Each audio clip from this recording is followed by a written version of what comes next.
Good afternoon, and thank you for joining Senator Murkowski and Senator Sullivan's virtual town hall. My name is Mike Anderson, and I'm tonight's host. In just a few moments, I'll turn it over to the senators for some very brief opening remarks to kick off today's town hall. But before I do, I'd like to take a few moments to let everyone know that if you'd like to ask a question during this town hall, please press *3 at any time, and you'll be connected with a call operator.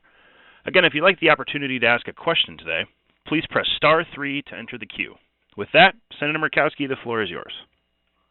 Thank you, Mike, and thank you, Dan, for yet another teletown hall. I think I've lost count, but this has been a great opportunity for your delegation to connect with Alaskans. So for all of you that are joining us on the call tonight, thank you. We've had some focused conversations in the past. We've had individuals from the SBA online talking about the Paycheck Protection Program and the EIDL, the Economic Injury Disaster Loan Program. We've had also the Commissioner of Labor and the Director of Unemployment Insurance that have been with us now for 2 teletown halls. Tonight, we're just going to do kind of a grab bag of things that are on folks' mind. Just very quickly, before we get to questions, just give people a little bit of a quick update. The monies that have been put in place through the CARES Act are really starting to get out and on the ground, hitting the streets, so to speak. The economic impact payments, these are the $1,200 maximum individual payments.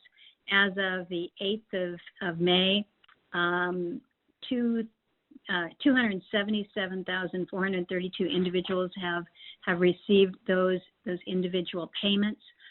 In terms of the PPP approvals, as you know, we have had 2 rounds of funding for this very important program for our small businesses. There have been over 9,500 PPP approvals within the state of Alaska, over $1.2 billion going out in loans and grants to Alaskans. I think we've enjoyed a level of good response to that program. I wish that I could speak more favorably about the value that Alaskans have received from the economic injury disaster loans. We still struggle. This program is one that, in my view, has not met the needs as Congress had intended. But as your delegation, we continue to press on that to make sure that, again, these important loans are made available with regard to employment insurance and the updates there. Some of the good news on that is that the pandemic unemployment assistance for the self-employed, the independent contractors, and the gig economy workers started going out this week, just a couple days ago. We heard a lot on that last week. People were very, very frustrated because they had filed for unemployment insurance through the state as self-employed or sole proprietors, and they were saying that they just kept getting rejected by the division, and they were told that the system was just now coming online, be patient. Well, what we've been told is that those checks have started going out, and folks should be expecting to see those online, and I think that is important. Here in the Senate, we have been back at work now for 2 weeks.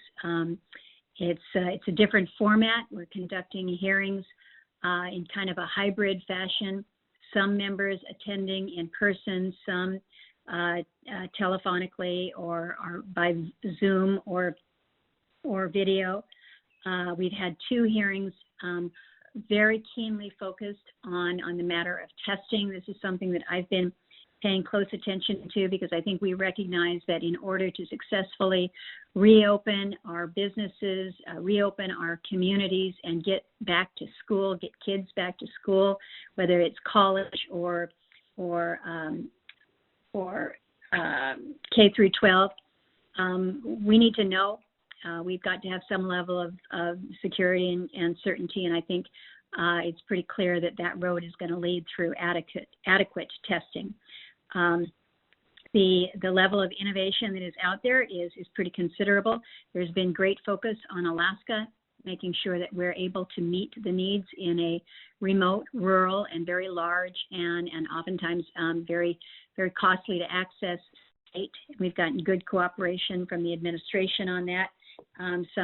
Some of the individuals that are leading the White House task force initiatives that are all eyes on our issues. We saw the deputy from Homeland Security, their highest medical officer up in the state this week, so that he can get a better eyes on the situation as to how we are dealing with COVID-19.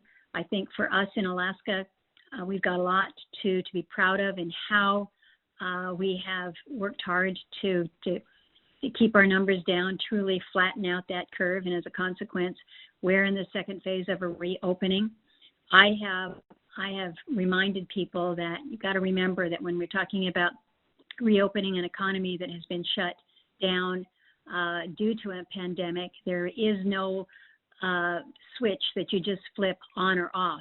It's more akin to a dimmer switch. We've got to kind of dial it up, and we need to dial it up in concert with the facts on the ground. And we don't want to have to dial it back because we have perhaps moved too fast. I think what the state is doing right now is solid, and I think it's showing that, it's demonstrating that in the numbers.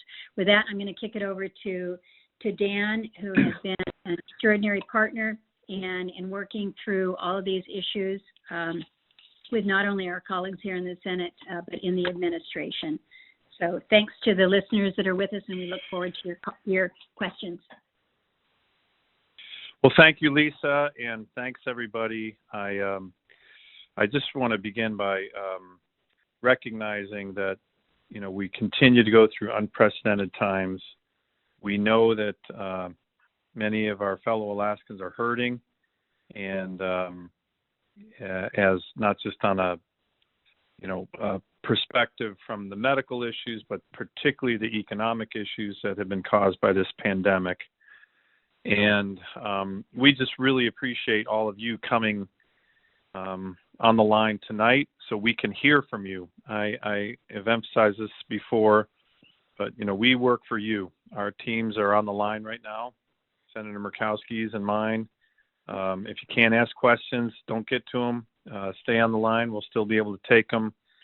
And we want to try to help you with whatever the issues you're dealing with. Can't guarantee the outcome you want, but I can guarantee we will put our heart and soul and shoulder into it to try and help.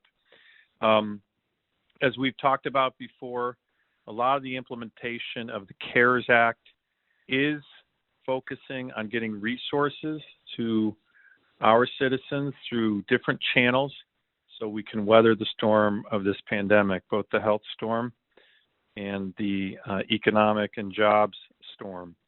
And so that is finally starting to happen, whether it's families getting their economic impact relief checks or the unemployment insurance issues that unfortunately we have so many people unemployed right now, but the CARES Act did look to plus that up very significantly.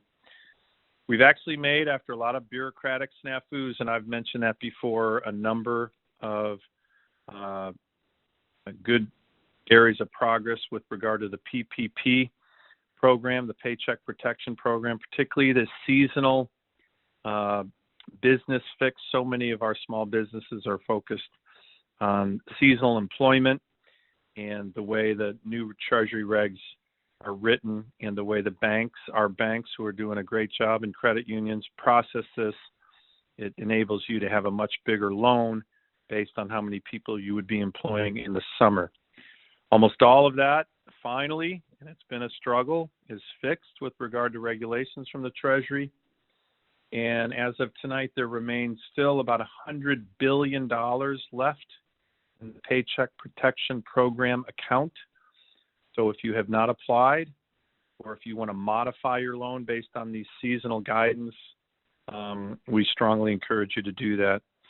The state has received significant funds, about close to $1.3 billion. We've been working closely with the governor and our state legislators, Democrats and Republicans, to try to get more flexibility on the ability to spend that money, particularly for lost revenues caused by the pandemic for smaller communities and boroughs. I have legislation that I introduced, very bipartisan, this week. I was at a meeting with the president and some of his team, the Secretary of the Treasury, to try to convince them to get behind this, because we think that the money that's already gone out the door should be used in a more flexible manner to help our communities that are struggling right now. There's continued significant funding going to our Alaska Native communities, our hospitals, airports, and we're going to continue to focus on that. Finally, we've talked about it before, but a number of our fishing communities are going to start to see the disaster relief funds that were in the CARES Act. This was, again, something Senator Murkowski and I got in the bill to take care of our incredible fishermen in our state. Formula just came out. Our state will be getting $50 million, and we will likely look at, that's going to go fast. And again, the state is likely going to be in charge of the distribution of that. And that's something we're going to monitor very closely, given that was a program that the congressional delegation put into the CARES Act. And then, as Senator Murkowski mentioned, in addition to the fisheries, in the CARES Act, we do have people on the ground in our different coastal communities, Kodiak, Dillingham, I think Cordova. And this is a result of us advocating, literally at the highest levels of discussion I had with the president and the vice president about the need for making sure our coastal communities, when they're in the fishing season, are ready to have the resources to make sure we don't have the kind of outbreaks that you saw, for example, in South Dakota, meat packing plants and things like that. So there are people from the federal government on the ground. I've told our community leaders in the coastal communities where they're going to ask for very high levels, shoot the moon, ask for as much resources we can from these federal officials. I think they're going to be cooperative.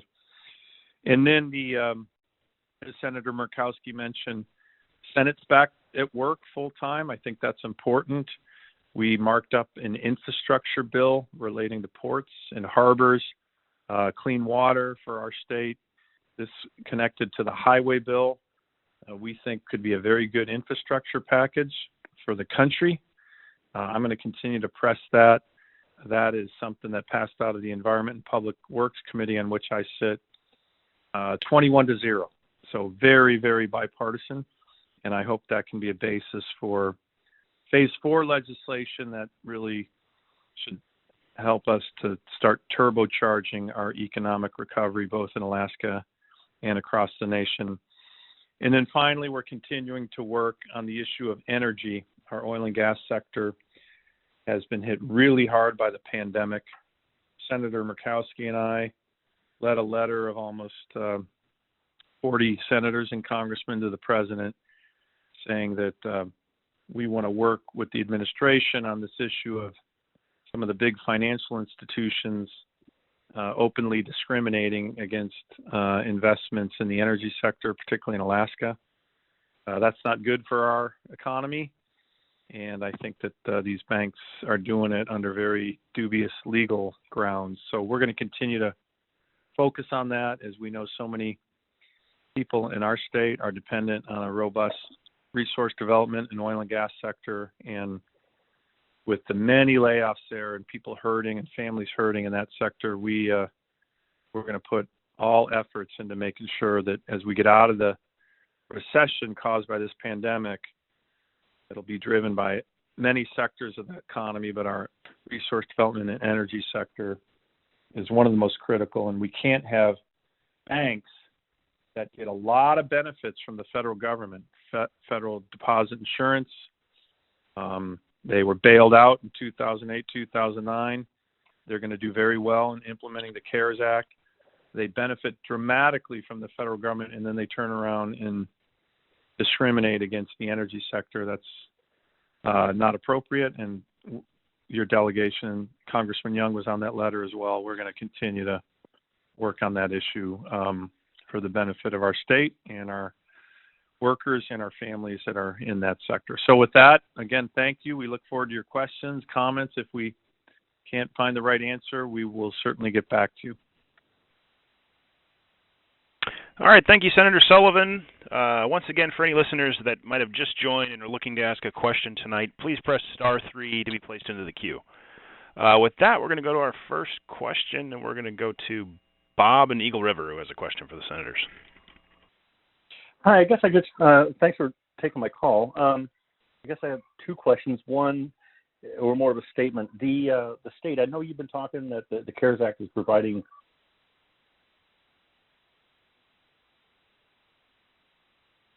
Lost you, Bob.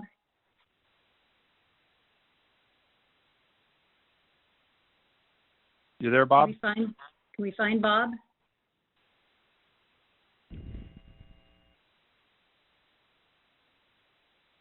Well, looks like we lost him. Sense.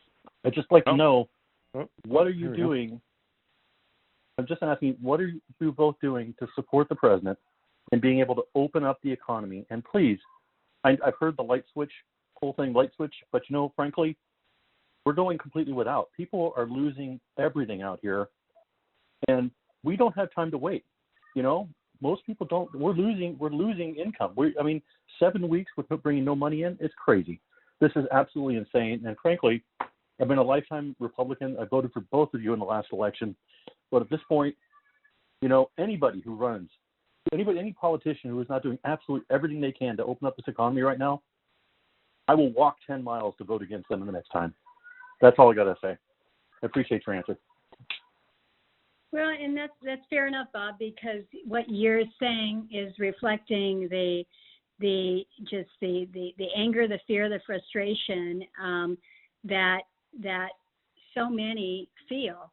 We're talking to businesses every day that these are folks that have spent their whole lives building something, and it's been a healthy business, and they literally are told by their government that in order to protect health and safety, you have to close your establishment.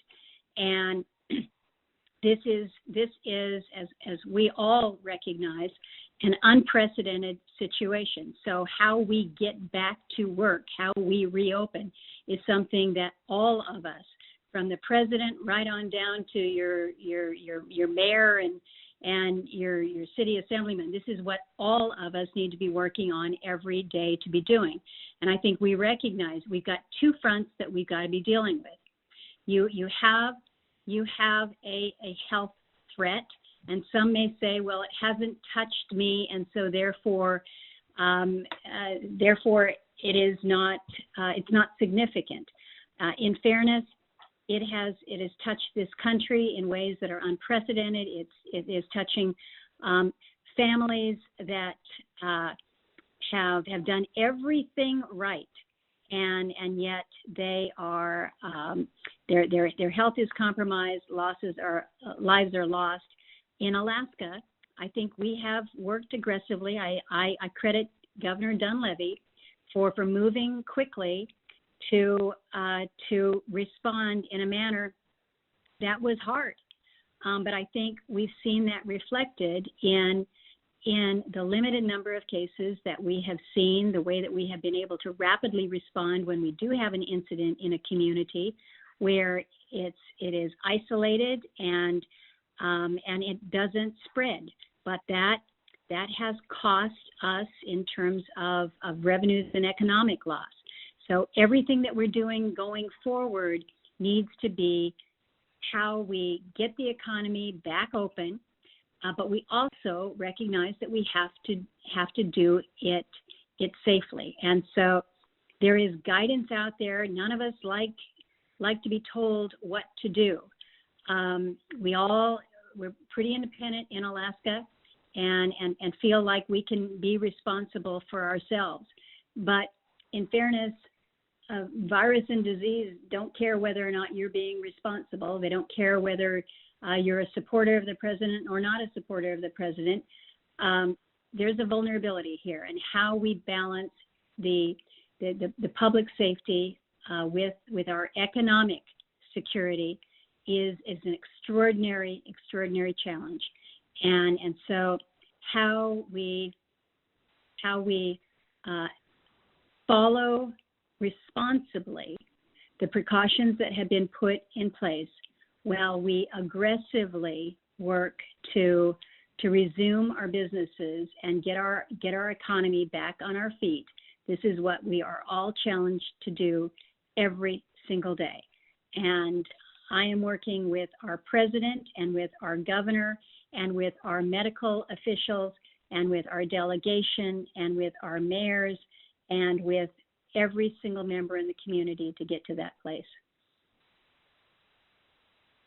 So, Bob, I would just add, in terms of the ultimate decision, if you look at the Constitution, this is the 10th Amendment to me makes this very much on the issue of opening the economy, a decision that governors and mayors throughout the country are going to be the ones most responsible for making that call. Alaska is not New York City, it's not New Jersey, and that's why governors are making the call in different areas. I think the federal government, they provide guidance. As you've seen in the CARES Act, we've tried to provide resources. We're certainly focused on things to try to help make the economy open sooner, like testing. But to your broader point, more generally, I do think there's this idea that we were talking about flattening the curve with regard to the virus, so your medical system would not be overwhelmed. And I think most states have done that successfully. But if you flatten the curve and flatten the economy permanently, the damage to people could be even worse. So I'm not disagreeing with what you're saying at all. My own view, and again, this is more, and I've talked to the governor about this, is more his call, not the federal government's call.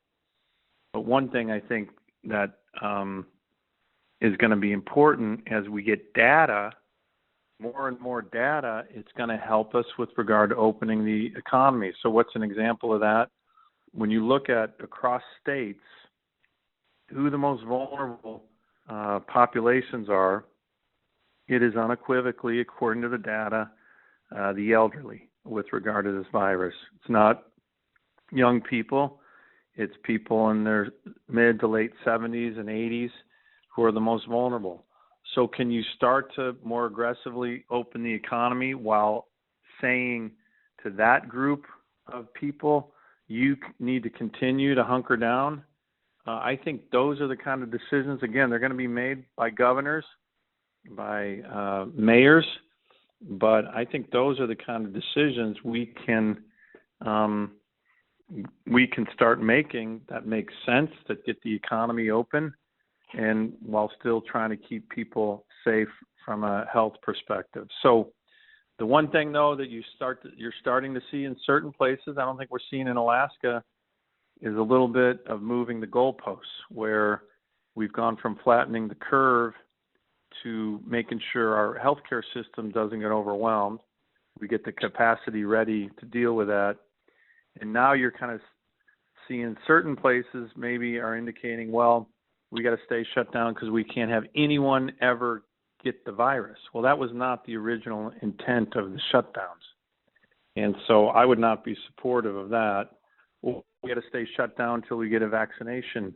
That was also not the intent of the shutdowns. So where the goalposts are being moved to extend these shutdowns, I would disagree with that. It's happening in certain parts of the country. I don't think it's happening in Alaska. But the data and, getting our economy going again are things I think are actually very, very important. All right, thanks, Senators. Next up, we're going to go to Mac in Prince of Wales Island, who's got a question. Hi, thank you. And first of all, I do want to thank both the senators and Congressman Don Young. I know he's not on the call, but he'll get the word. But for your help with the PPP issues we were having with the SBA communicating with our banks, you've gotten several emails from me in the last couple of weeks from our group, and we have noticed that within hours sometimes, at least by the next day, all of a sudden things started to happen, and we appreciate that. There's still one thing left with the seasonal modifications, and that has to do with the 8-week period that we're allowed to spend the money. Right now we can't spend it past about June 15th, and yet our biggest expenditures are going to come after that, usually in July and August. So that one still needs to be squared away. And you heard from me this morning on that, but I'm sure you're working on it. If you get the kind of results you got before, we'll be very appreciative. The one other thing is the EIDL, the EIDL, and I think Senator Murkowski expressed some frustration with that. We're hearing now that the max limit is only going to be $150,000, where it started out, I think, $1 million or maybe more, might even have been $2 million. And $150,000 is 5 days of operating for us, and we're not a big operation, so that's not going to do us much good. And that's all I have. And thank you. So, Mac, thanks for that, and it's good to know that you've seen greater responsiveness when it comes to the PPP. So, with regards to the EIDL, again, I have been really disappointed in how this program has rolled out. I think there have been conflicting messages that have been provided to those who are applicants. In fact, they've been conflicting messages to those of us in the Congress. And so we know what it is that we passed, and then when we see it implemented or guidance given in a way that was clearly not the intent, it is beyond frustrating. So you mentioned this kind of moving the goalposts, if you will, in terms of what the loan amount is. It was to be an amount not to exceed $2 million in terms of the loan. And what has been happening is we've seen it reported, and we've heard people saying that they have been told that it's being capped at $150,000. I had a conversation specifically with the head of SBA who implements the loan program, the EIDL loan program for Region 10, which is where Alaska is. We had this conversation just a half an hour before last Thursday's teletown hall because I wanted to get clarification from him. He assured me that, in fact, it was not a capped limit, but what they had been advised to do within the SBA, within the agency, was to look specifically to the capital, the operating costs of respective businesses when they requested the loans, and to basically be judicious with the amount of the loan that they were providing, and yet he said there is no firm limit at $150,000. So I've sought greater clarity than just that assurance from him, because again, we see it reported in throughout the media. We hear from it directly, and in fairness, we have heard from some others who were awarded loans in excess of $150,000. So some of that is anecdotal. In other words, it's not the clarity that we need on this program.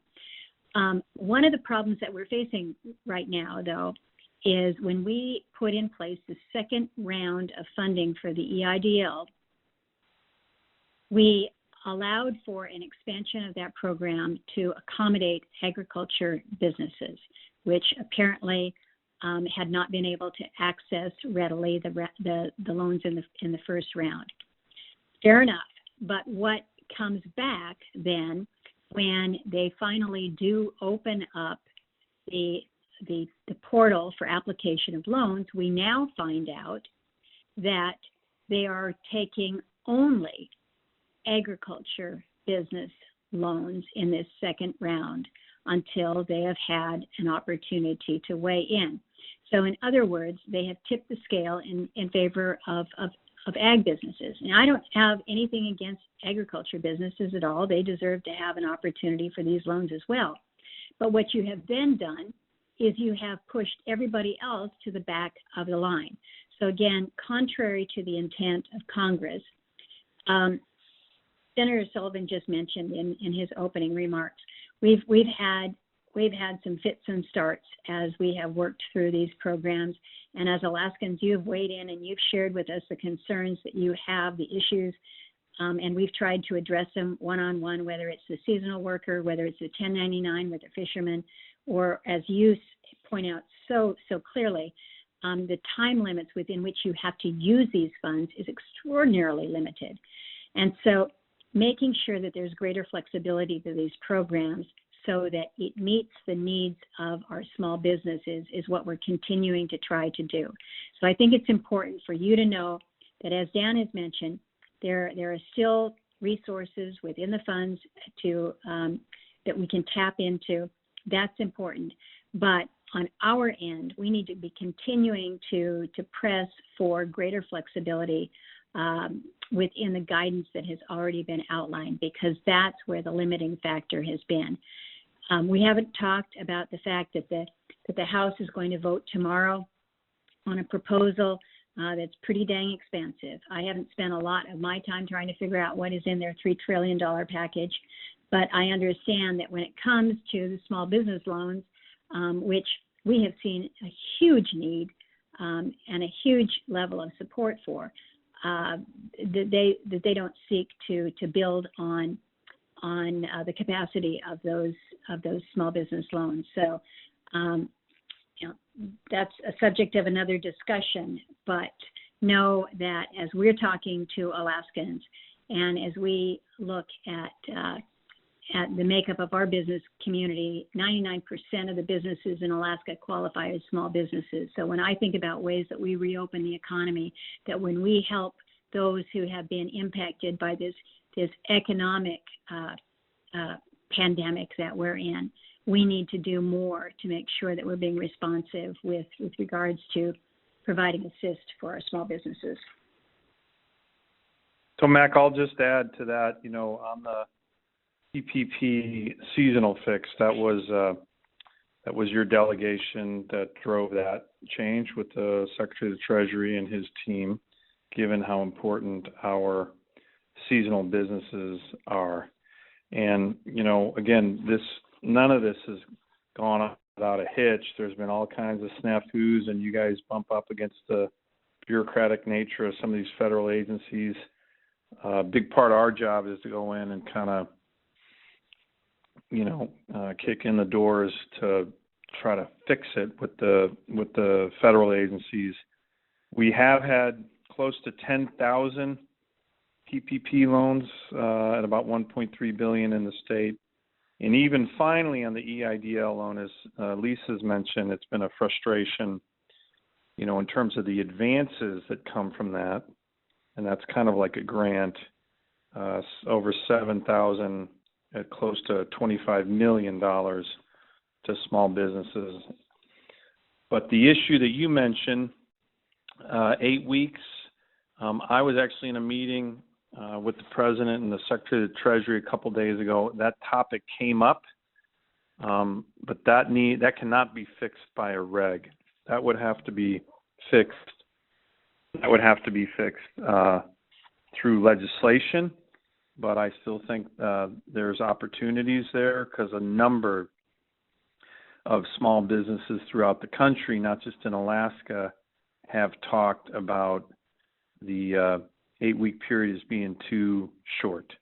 And again, when we put this CARES Act together, none of us had a crystal ball, and that was what we thought was going to help us get through the pandemic. But as you know, the economic impact is enormously negative right now for our state and our country.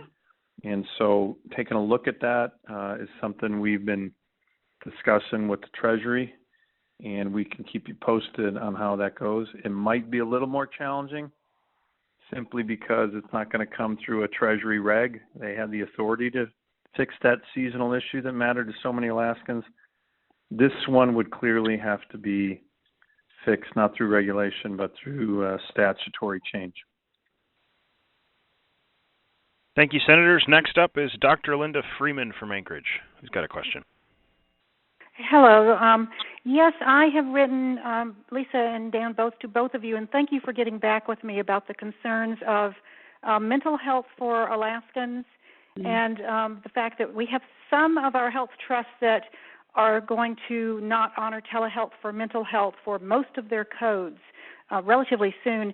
The good news is we actually had, they are honoring it right now during COVID, and one and possibly two health trusts are actually changing their contracts going forth to assure that telehealth will be allowed to people for mental health. But interestingly enough, we just got notice that on June 4th, they're going to discontinue covering many of the telehealth codes for mental health for the state of Alaska for their employees. And I just want to comment that, financially and every other way, this is not a good approach. This is for vulnerable people, and we can save money and keep them healthier by not cutting off their mental health care. And I wonder if you could just encourage the governor to take a look at that, because I think sometimes I get the sense that they don't understand what their TPA is actually doing. They think there's more services than are actually being allowed.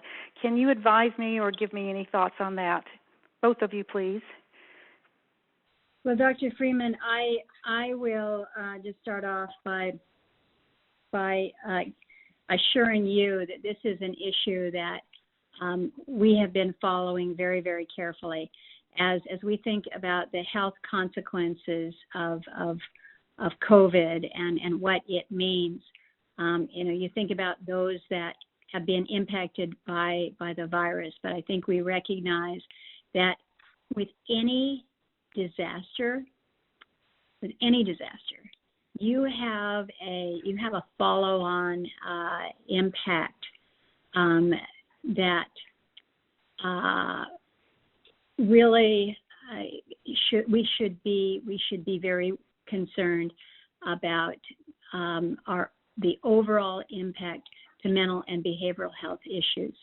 And again, I don't care whether we're talking about an earthquake, floods, or a global health pandemic. I think we recognize that the mental health issues are something that we must pay attention to, and because it is more of a more silent threat to our health, or less visible. Sometimes we put that to the back, and it cannot be.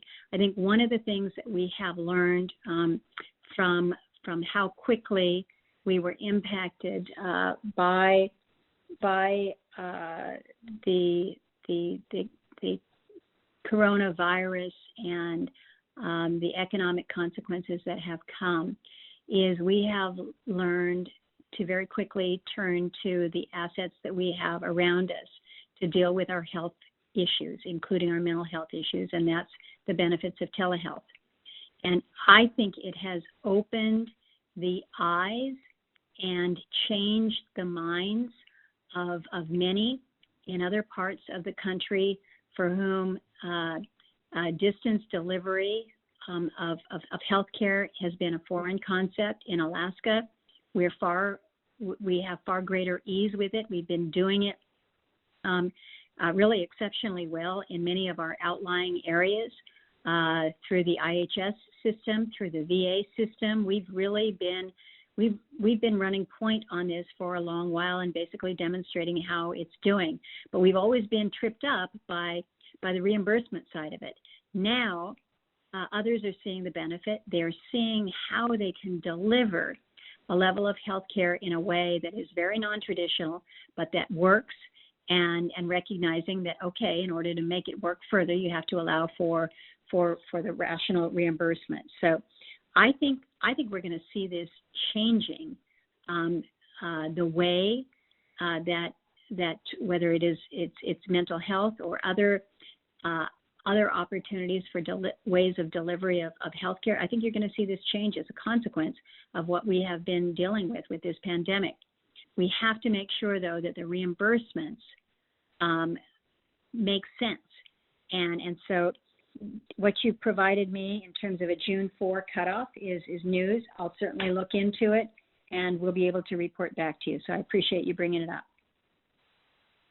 And Linda, let me just add that, on the telehealth side, we've been throughout this process, and as I think a lot of you know, you passed the CARES Act, but then the implementation has been a huge part of what we've been doing. And so many of the ideas that we've gotten with our engagement with the federal agencies is through these kind of meetings and other conference calls that Senator Murkowski and I have done. So we did advocate hard to get our federally qualified health centers added to qualified telehealth providers. We have almost 10% of all the community health centers in the country in our state, and then we work with the Trump administration to add the Alaska-specific CPT codes that are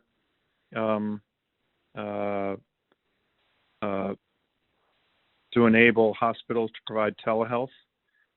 So I do, but when you talk about mental health, I'm going to do, we've done 7 of these, and I haven't really done this, none of it yet, but I do want to do a shout out to my senior senator here, Lisa Murkowski, on the mental health issues, not just for Alaska, but across the country. As you can imagine, she and I do a lot of what we call in the Marine Corps port starboard work.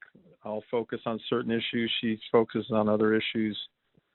She's been a great leader on mental health issues and raises it every venue. And I think the combo of the telehealth and mental health challenges that we're seeing coming out of this pandemic, if there's one silver lining, it's going to be that our country is going to be more committed to these issues, and I think that'll be a good thing. But if you have additional ideas on it, we'd love to hear from you on it. Thanks, Senator. Next up, we're going to go to Gerald in Chugiak, who's got a question. Yes, Senators. First of all, I want to express a real appreciation. I'm actually encouraged by the things that I'm hearing today. Dan, the idea of the moving the goalpost, I can't express enough to hear your support in that aspect. I'm a commercial fisherman in Bristol Bay. I'm 72 years old. I'm really concerned for the fear factor that I think is being pumped. If I could, I really wish there was a way to get rid of NPR, because I recognize that they very effectively put in fear. My concern is as we go into this fishery, there's rules and regulations that are, in my estimation, some of them absolutely ridiculous, and I'm hoping that there's some way here to have the rules and regulations flexible. We've still got a month or more before that fishery starts, and I hope that there is some way or somebody, Fish Star or somebody, can look at these ridiculous regulations. Some of them such things as, can you imagine keeping 6 feet away from another person on a 32-foot where your living area is 10 feet across? I don't know what could be done in that area. I just guess I'd like to see some flexibility. And, I recognize there's issues for the processors. I know that the processors their ability to function this year is going to be affected, 15, maybe 20%, getting their workers in. If their workers aren't U.S. citizens, it's a slug of things here. But anyway, the big thing right now is there really anything that we can do to diminish the fear factor? It seems like this is being pumped, we're not dealing with the same thing that happened here in the 1930s.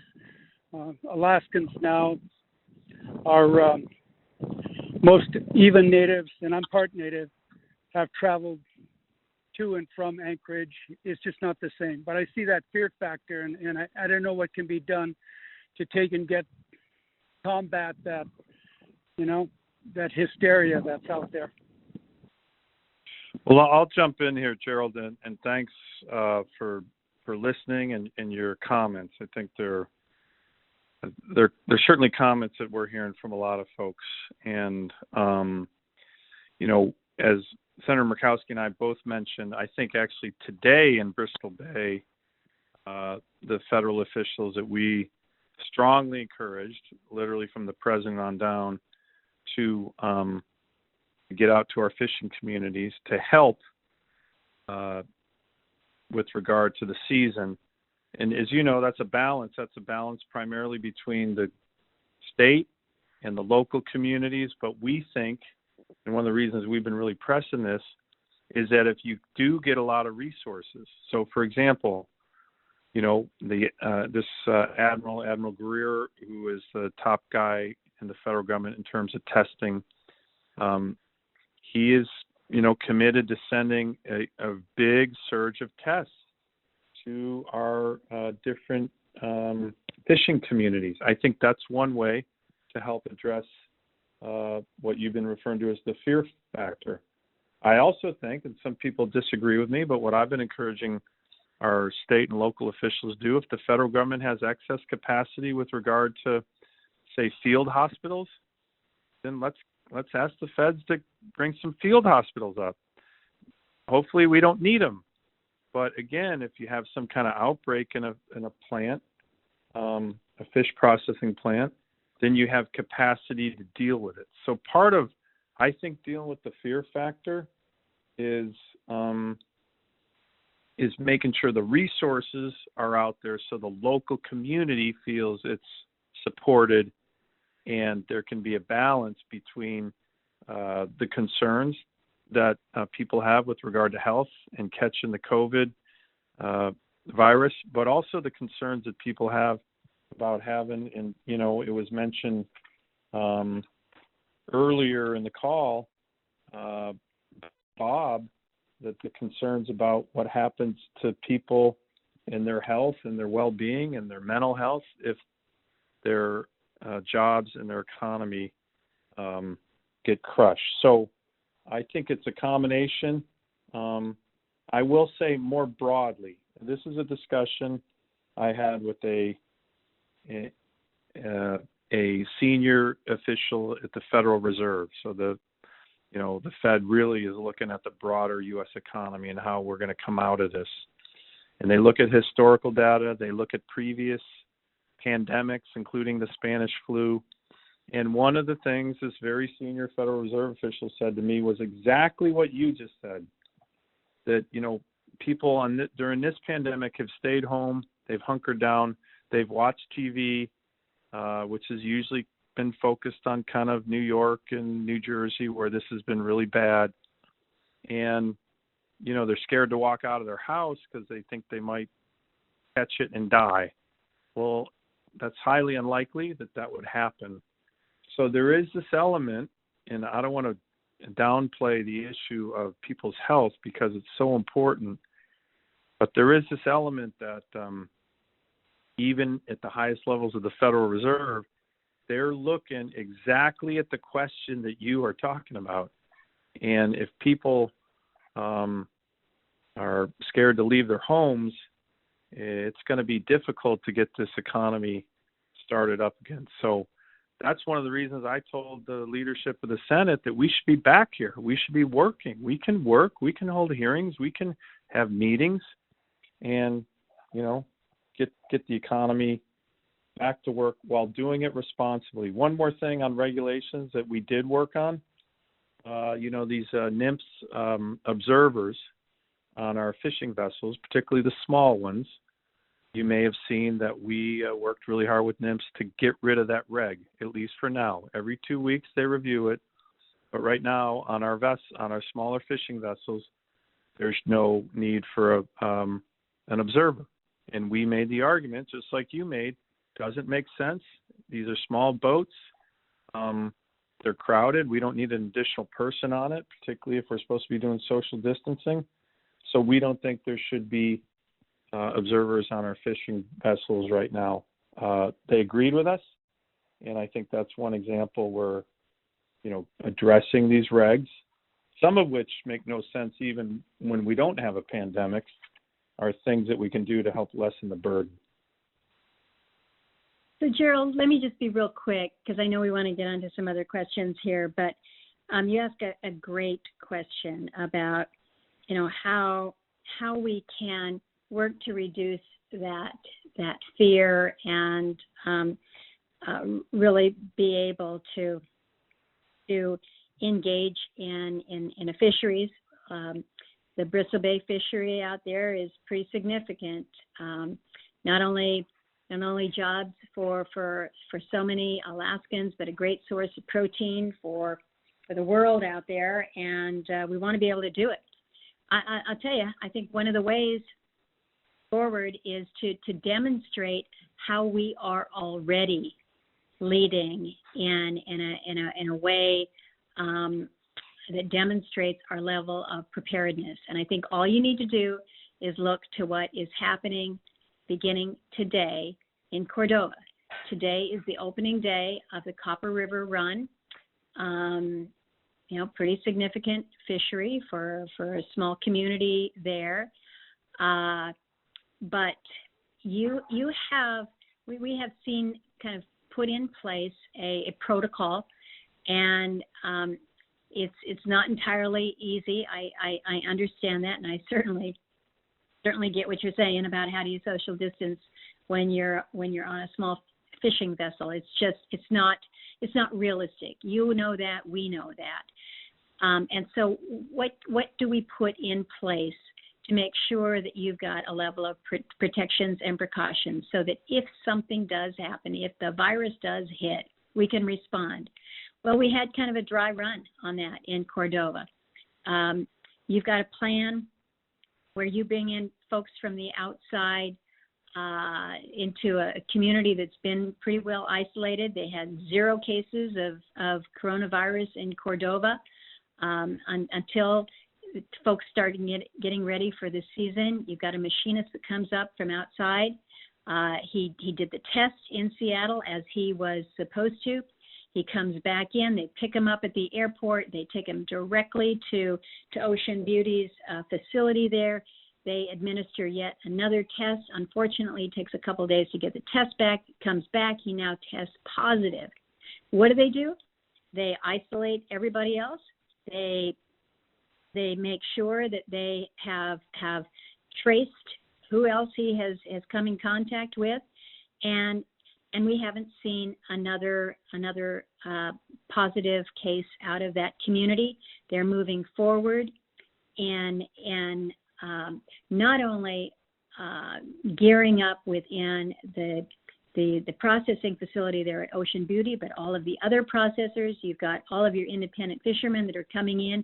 Everybody knows what the drill is, and it is different, yes, but what they're doing is they're demonstrating that in a small isolated community with a hospital that is pretty limited. The mayor tells me that he has 6 available beds in case something happens. That's not a lot, but what they've got is they've got testing in place, and they have a response plan. And what I think they're going to do is they're going to demonstrate that, yeah, we got this. It's called preparation. And hopefully we don't need half of it. We don't need a tenth of what we have put in place. But what we'll be able to do is we'll be able to have a fishery. We'll be able to keep fishermen from losing their boats because they're going to be able to get out. They're going to be able to fish the season. They're going to be able to deliver their fish. They're going to be able to get good money for it. They're going to be able to pay their boat mortgages, their house mortgages, and pay their crew. And they're going to be safe, and the community is going to be safe as well. And so this is how you eliminate the fear, is you do what Alaskans do. We come together, we're smart, we pay attention. We're dealing with some regulations right now that most of us really wish we didn't have to, But I think we're doing it in a way that's going to demonstrate you can achieve this balance that Senator Sullivan has mentioned a couple times now, where you're protecting health and safety. You're not able to eliminate everything. We cannot do that, and we're not guaranteeing that we're doing it. But what we are doing is we're being responsible. We're being able to return to our local economies and provide a resource and the jobs and the sustainment of the communities while making sure that we're being responsible with our health precautions. So let's demonstrate that it can be done and move forward. And I think Alaska is in a good position to be a model for the rest of the country here. Thanks, Senator. Next up, we're going to go to Melanie and Homer, who has a question for the senators. Yes, if it's the right Melanie, I'm in Palmer, not Homer. But at any rate, I just have a real quick question, and that is, can you look into seeing about the feds opening up their offices, because I need to get something done with Social Security as well as the IRS, and I can't get through. On the Social Security end, you sit on hold for 2 hours, and then you get bumped to the lower 48. Anchorage is not picking up their phones, and you can't make appointments or anything, and I need to see them in person. And then my son needs to call the IRS about something, and they don't pick up either. So I was wondering if you could look into that. I mean, the state offices are open, and they just do appointments. They're pretty effective, but not so with the feds. So I just wanted to make you aware of it. Okay, Melanie, I'm going to make sure that that our office gets in contact with you. The Anchorage office there is 271-3735. Sherry Edwards. Sherry is the woman that you want to talk to. She is my extraordinary constituent case director who will be able to get you through to Social Security and IRS. I know Dan has his extraordinary staff that are dedicated to the same thing, but we can help connect you. Okay, and that was Sherry at 271-3735. Is that correct? You got it. Okay, what you'll thank you get, so much. You'll get a message. You'll get an answering machine that because our offices are not being staffed right now, but staff monitor that phone every day, and so we will get that message and have her respond to you. Okay, thank you so much. Next up, we're going to go to Nan in Denali Park, who's got a question for the senators.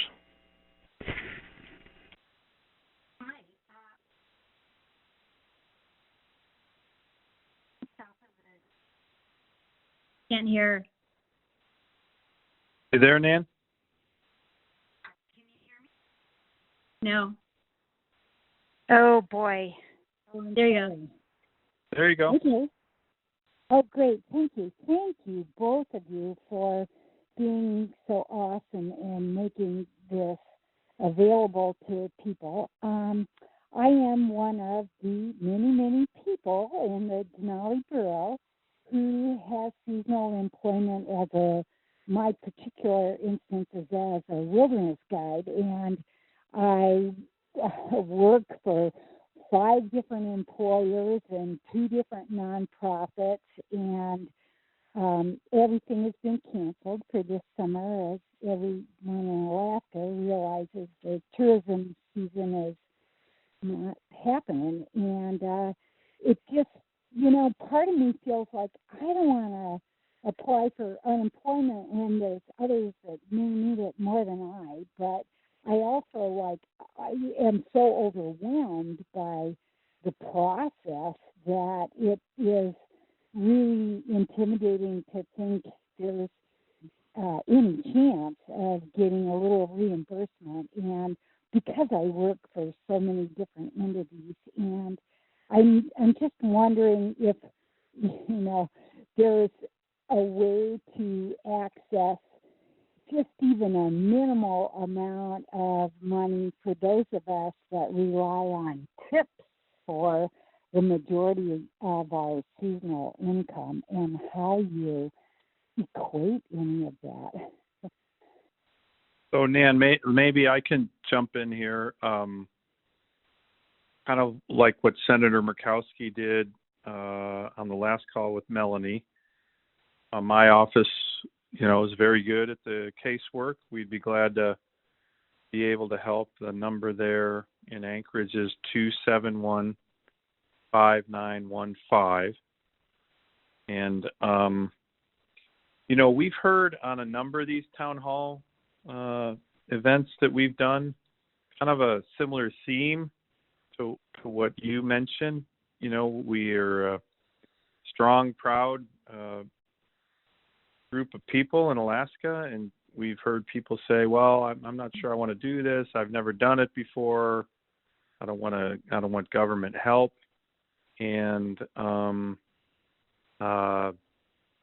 my reaction to that is this isn't some kind of handout. It's not anything you did. This is I would just call this business or employment interruption insurance. We got hit with something that's more akin to a natural disaster or a war, not something that somebody did. And I think that it's the role of the federal government to step in, provide a bridge to people or small businesses. Incidentally, and again, my team can help you with this. Wages, commissions, tips are all included in PPP loan calculations. So even things like tips are things that, if you're talking about that, we can look at different options for you. So I think that's the way, just my own perspective, to think about it. But we'd be glad to help you through, the different options and different federal programs that are out there to try to help individuals like yourself get through what is a challenging time for everybody. And we'd be honored to help you. Well, I really appreciate that empathetic response. I think some of us feel like there might be others that are more deserving, and we want to make sure we're not taking away. I mean, I've lived here a long time. I own my home. I've been in Alaska for 41 years, and I've been fortunate to not have to dip into any kind of federal handout. And boy, but so this is my first time looking at the process, and it's like, holy my God, it's just so complicated. And I guess what primarily I'd like to say, if there's any way that both of you can make it way more straightforward and not so intimidating to a lot of people. I mean, luckily I speak English, I read English, and I've grown up and lived here for many years, but it is an intimidating process, and I hope that it can be refined so that it's accessible, particularly to people that are seriously in need. And I also would love it if, I live just 10 miles south of Denali Park. I go to the Denali Park post office, and there's all these really straightforward requests of wearing a mask and standing at least 6 feet away from the person in front of you, and only 2 people in the post office at the same time. And then you go to the post office north or south of us, and it's totally a different scenario. And it, I think, would be really helpful and gratifying to have all of us feel like we know it's a level playing field and everybody abides by the same, very simplistic directive of wear a mask, respect the people that are working for you, and I would really appreciate it if the governor, I think it's awesome the way Alaska has dealt with this, but if there was just a really seriously straightforward directive of how to behave in public, and maybe it's not just a recommendation, but it is something stronger than that. I'm not big on serious regulations, but there's a lot of diverse interpretations of what all this is, and I think it's seriously important to keep our communities, especially those communities that might see a lot of visitors this summer, have some very concise directions on how to behave and perform in a public area. But anyway. Well, Nan, you've raised a lot of things there. In addition to your earlier question that Senator Sullivan responded to, and I hear what you're saying about the guidance. You hear guidance coming out at the federal level. You have it at the state level. You have it at the local level, and that can lead to its own confusion. I do think we need to recognize that the guidance that is out there, the directives that are there, are trying to recognize the conditions on the ground. So as you see things improve in one community, it might not be the same in another community. Or the resources might not be as much in one community that might make a distinction as to the guidance that is there. And so I do empathize with your concern about it doesn't seem that there's to be a consistent level. I also recognize that this is evolving.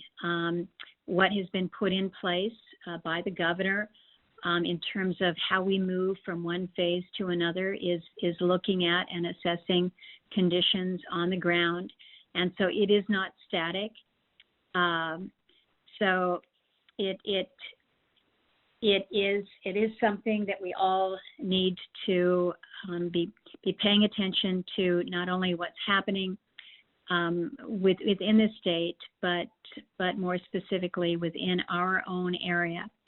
And while we recognize that these are this is guidance here, I think out of respect to others and their situation, I may feel that I am perfectly healthy and I'm not exposing anybody to anything because I think I'm okay, but I'm not sure that I'm okay. And I look at you and you're okay, but I don't know whether you live with somebody who is elderly and has a health complication, or a young person who is has health issues. I think we all have been moving cautiously and respectfully towards one another.